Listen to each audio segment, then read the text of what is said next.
Hello, everybody. Welcome to Rewrite Your Reality with Reese. I am your host, and today I'm going to talk about fulfillment, why God made you fulfilled, and why we sometimes use affirmations as a way to get something. You know, we consider ourselves this large, magnanimous, magnificent, unbelievably massive in magnitude being, and ourselves as that, and then we're like, can I get a text message? It's fun, right? Just having a little bit of fun because we've all been there. We've all felt that. We've all felt the world shift when the phone rang, or when the email came through, or whatever, all that fun stuff. But I want to make a point here. I am God. What does this actually mean to you? What does this really mean to you? Because it means something great. It means something that is not really being able to express in words or feeling. It has to really be expressed as everything, everywhere, all at once. I am God. That's what it means, right? So when you're saying, look at the cadence here, right? I am God. Therefore, I should just get the text message. I studied really hard. I should just pass. I worked the best. I should have got the promotion. It's the same thing. It's the same thing. You're using one equator as evidence of these two things should be equal. These two things should be done. These two things should coexist, right? These two things mean that it's done. I am God means I get the text message. I worked hard means I got the job. That kind of thing. You're using I am God as evidence of something supposedly should be true.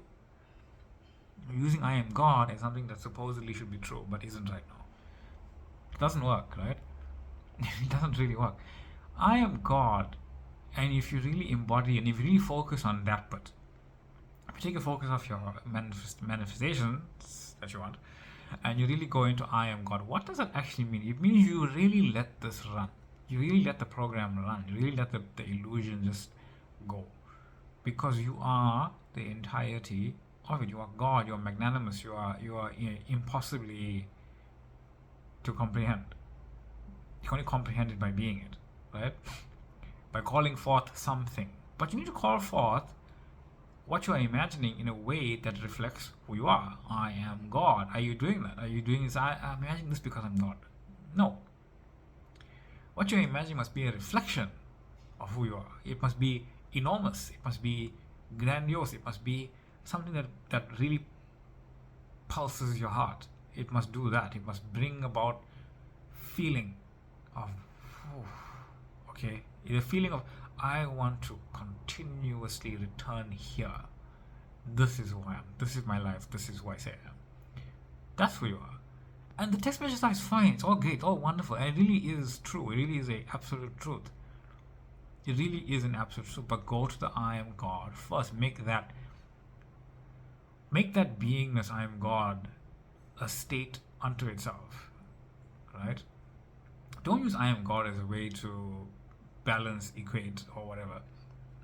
Me getting a text message or me not getting a text message. Like if you close your eyes and you imagine yourself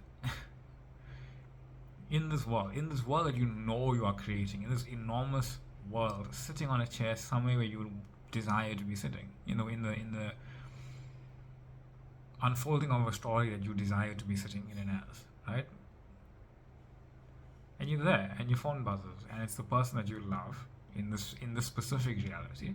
Remember, you love everyone in every reality, and in every reality they love you, and you are that bridge that connects all of the frames together. So whichever frame you're choosing, you're in that frame of reality.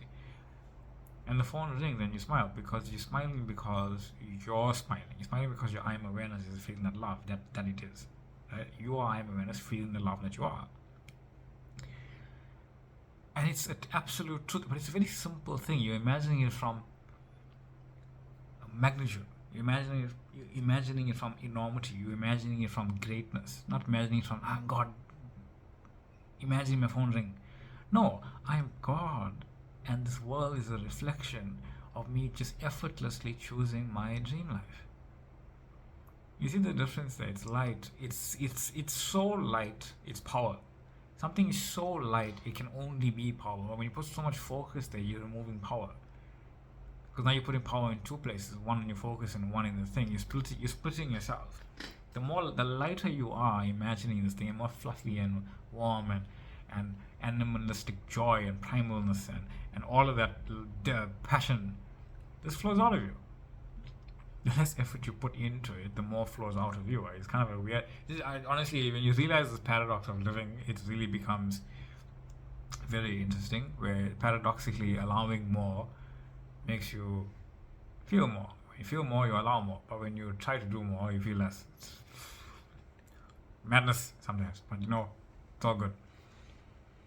So that's the thing where you really understand that you are fulfilled in every single way. But if you're fulfilled in every single way, and you're saying I am reality in every single way, and if you're saying that I am literally everything, all that is, all at once, right now, imagine yourself as that. Imagine yourself as this enormity of life, because you literally are that.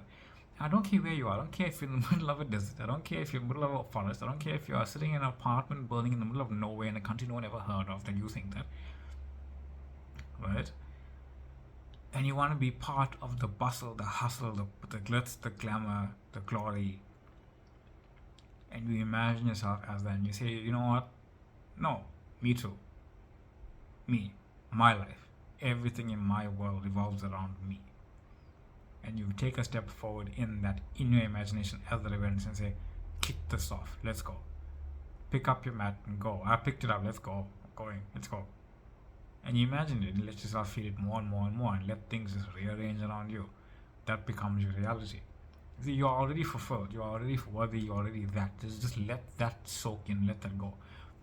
And another thing, when you imagine something and you think that, oh no, this thing is really far away, how do I fill the gaps in? Understand, you don't need to fill the gaps in. The gaps are already filled in. Every single moment, every single day, every single moment of the unfolding, every single day, every single week, every single month of this perception of the unfolding is the unfolding of that identity. How that identity lived to get to the point where you are sitting in that life, in that frame that you imagined, and going forward. You see, the end frame that you want is just the beginning, and it exists now. But it goes on. Life doesn't stop at that frame. Life carries on because it just goes. That's who you are. Anyway, I just wanted to share that. Imagine from being fulfilled. Don't make fulfillment being evidence that you can have this thing. You have an infinite number of things, including that. So make whatever you are imagining inclusive of being everything, and feel that magnanimous feeling of magnitude. Fill you, truly. Because what it is. Anyway, so many new subscribers, I love it. So many new views, I love that. Comments as well, love it.